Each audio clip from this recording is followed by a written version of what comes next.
Avertissement. Des scènes, des propos ou des images peuvent heurter la sensibilité des spectateurs. Et surtout des petits bambins. Et surtout des petits bambins.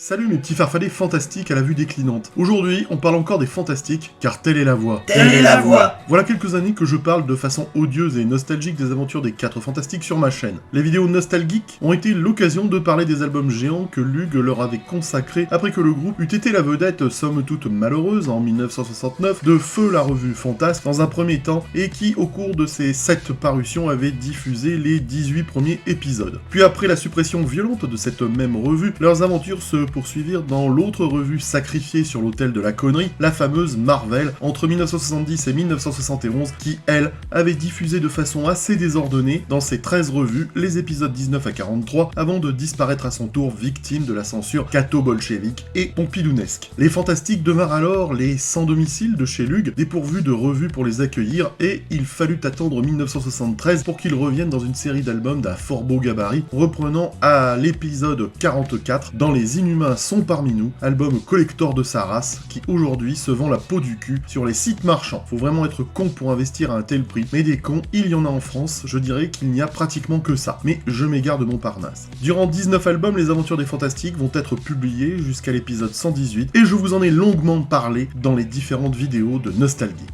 Malheureusement, au 4e trimestre 1979, Lug décidera d'abandonner la saga en album pour publier des rééditions des premiers épisodes des Fantastiques, plus ou moins dans l'ordre, et cela à partir du 20e album appelé La Chose et Hulk. Pourquoi?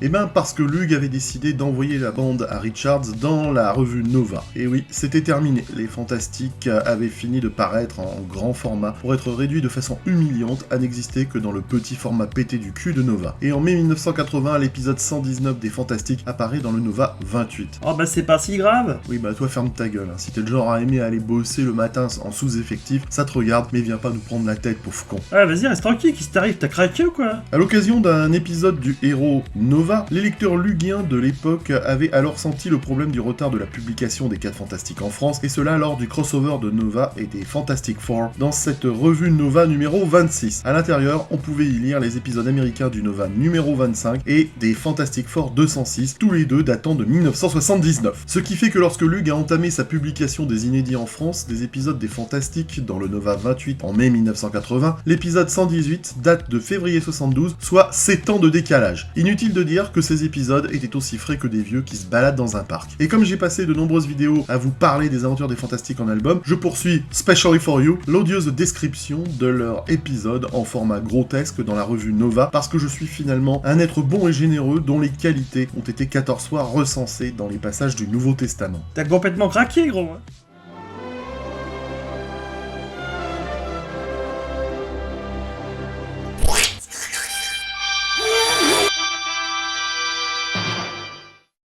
Donc cet épisode 118 des Fantastic Four est sorti en février 1972, pour ceux qui n'ont pas trop écouté ce que j'ai dit en début de démonstration, et je pense en particulier à mon ami Franck, encore en train de dessiner devant ma vidéo plutôt que de regarder les images que je me suis fait chier à collecter ou à scanner. Enchaîne gros, on n'a pas le temps pour tes conneries là. Oui, bon, alors Roy Thomas est au scénario, et les dessins sont de Big John Buscema, au sommet de sa force, assisté à l'ancrage par Joe Signott. Ce récit est couillu de la burne, car il aborde un sujet politique sérieux, abordant l'apartheid sud-africain. Ah! Oui, il est très clairement fait référence à cet apartheid en Afrique du Sud, officiellement commencé en 1948, mais qui empirera après que les non-blancs eut été interdits d'exercer des fonctions politiques en 1970. Je rappelle pour les viewers incultes ou les membres de notre gouvernement que l'apartheid n'a été aboli que dans les années 1990. De même, entre 65 et 70, le pays de la Rhodésie, qui est aujourd'hui le Zimbabwe, s'est déclaré indépendant au nom de la préservation, de la justice, de la civilisation et du christianisme. Comme le disait Matata Win, ça sent bien la crotte de Bantard. Bref, comme le disait Pépin, la géopolitique d'Afrique australe semble intéresser Roy Thomas, qui en fait un épisode d'actualité en 1972. Était-ce bien utile? Est-ce le rôle des comics? Oui, mais j'en sais rien. Mais en tout cas, cette vidéo n'apportera pas de réponse, car il faut bien dire que je ne suis pas là pour faire de la philosophie. Dans cette histoire, la Panthère Noire s'est rendue dans le pays fictif de Rudyarda pour traquer 2 criminels qui ont volé le MacGuffin de cette histoire, appelé le Vibrotron, appareil qui augmente considérablement la puissance du vibranium. Un agrandisseur de pénis en somme. Je sais sais pas. Et vous imaginez bien mes petits farfadets férus, gineux d'histoire, que Rudyarda applique l'apartheid. Et là, les viewers qui sont restés jusqu'à maintenant dans cette vidéo, et ils sont peu nombreux, je les embrasse, se posent la question de savoir si Rudyarda a été choisi en honneur de Rudyard Kipling, l'écrivain britannique considéré par Orwell comme le prophète de l'impérialisme. Question que se pose fort légitimement toute personne qui lira cette histoire. Non. Bah si, je suis désolé, mais pour ça faut avoir une culture. Mais t'emballe pas ma gueule, j'ai pas la réponse, alors ne pars pas dans des délires dans les commentaires, on n'en sait rien, même si je pense que cela aurait pas déplu à l'écrivain. Mais on s'en branle en fait. Tout à fait. Dans l'intro de cette histoire, la chose et la torche se mettent une fois de plus sur la tronche, et comme d'habitude, leur bagarre met en danger les personnes à l'extérieur du Baxter Building, tout en causant des dommages matériels à l'intérieur. En tout cas, ces deux cons sont vraiment irresponsables. La chute des débris en bas de l'immeuble a certainement aidé l'équipe à se faire aimer de la foule en colère qui conteste toujours leur présence dans le Baxter Building. Je sais qu'un objet peut chuter à la vitesse de 3 mètres par seconde. Et Non, c'était juste pour en dire un truc. revenons au cœur de l'intrigue. La Panthère Noire ne revient pas de son expédition et le bras droit de T'Challa, le dénommé Taku, Taku. oui Taku, C'est pas plutôt Taku? oh Taku, qu'est-ce que ça change? Ah quand même. Mais de quoi on parle là? Tu veux nous faire un cours de sémantique peut-être? Et pourquoi pas? Dis, tu veux pas aller jouer sur l'autoroute là-bas, hein, ça nous fera des vacances. L'espérance de vie sur la bande d'arrêt d'urgence est de 15 minutes, man. Bah justement, Ah, ça y est, j'ai compris pourquoi tu me dis ça. Pauvre con. Taku demande de l'aide aux 4 Fantastiques. Seule la chose et la torche humaine sont envoyés en mission car Mister Fantastique est trop occupé pour aller faire du tourisme en Afrique. Non, en fait, pour une fois, Reed ne la joue pas gros connard cosmique car nous apprenons qu'il est au beau milieu d'une expérience qui permettra peut-être à Crystal de respirer à nouveau notre atmosphère polluée. Mais, car il y a un mais, Oui, juste après le mois d'avril. cela n'explique pas pourquoi Jane Richards ne suit pas les deux autres. La place de la femme, c'est à la cuisine. On dit souvent en raison que Stanley avait une conception assez particulière de la femme dans ses histoires et que Jane a souvent été la plante verte de service. Ce qui est vrai. Oui, mais là, c'est pas lui qui écrit. On peut se demander si Roy Thomas n'était pas le digne fils spirituel de Stanley. Bah tu as la réponse ici, hein. Ouais, c'est pas faux.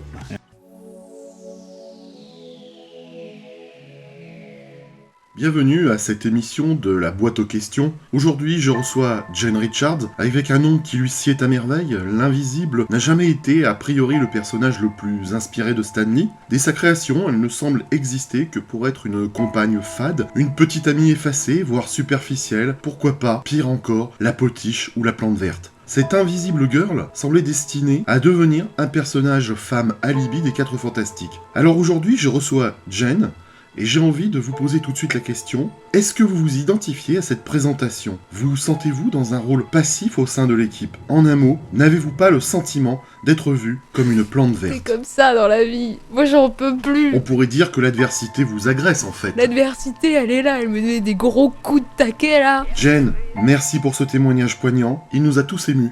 Et d'ailleurs on sent que le public est très très ému. Merci Jane.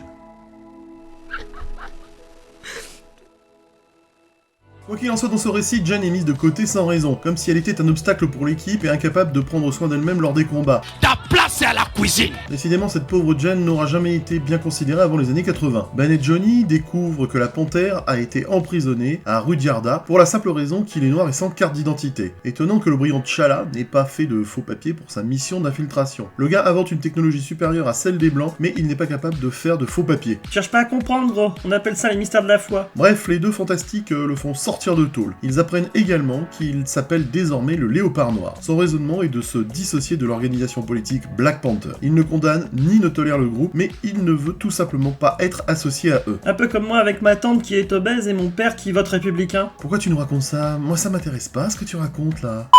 On finit par se rendre compte que celui qui est derrière le vol du Vibrotron est Klaw et sa gueule de Protoss. Le vilain est rapidement vaincu et il est remis à la police de Rudyarda qui remercie les membres des Fantastiques, mais les autorités ne reconnaissent pas la participation du Léopard Noir. Arrêtons-nous comme le font les Fantastiques devant les pancartes de la prison, distinguant les Européens des gens de couleur. Et Roy Thomas prend-il vraiment des gros risques avec cette histoire? Et toi dans tes vidéos, tu prends des risques peut-être? Et si tu mangeais le poireau, ça t'éviterait de dire des conneries? Pas ce qui se passe là, mais je sens que l'ambiance devient délétère. Le mouvement des droits civique n'était pas terminé aux États-Unis, mais la loi Jim Crow, issue des Blackhawks, imposant la ségrégation raciale aux États-Unis depuis 1877, avait été annulée en 1964. Donc prendre position contre la ségrégation dans un pays étranger est une façon de se la jouer petite bite quand même. Roy Thomas veut bien dénoncer, mais pas trop dans un récit dont l'intrigue se passerait dans son pays. Donc dénoncer ailleurs est moins risqué. Après, on ne va pas faire les connards comme Red Richards, cela reste une bande dessinée aux intentions politiques impressionnantes pour l'époque, et c'est mieux que de ne rien dire, comme le dirait innocemment Patrick Bruel Bruel dans l'une de ses non-chansons moralisatrices. Punchline dans ta face, Bruel. L'engagement est nonobstant quelque peu dilué par le changement de nom de Black Panther en Léopard Noir, qui semble afficher une attitude intermédiaire. Nous sommes contre la ségrégation, comme tous les bobos qui bouffent du quinoa, mais certainement pas pour quelque chose d'aussi radical que les Black Panthers.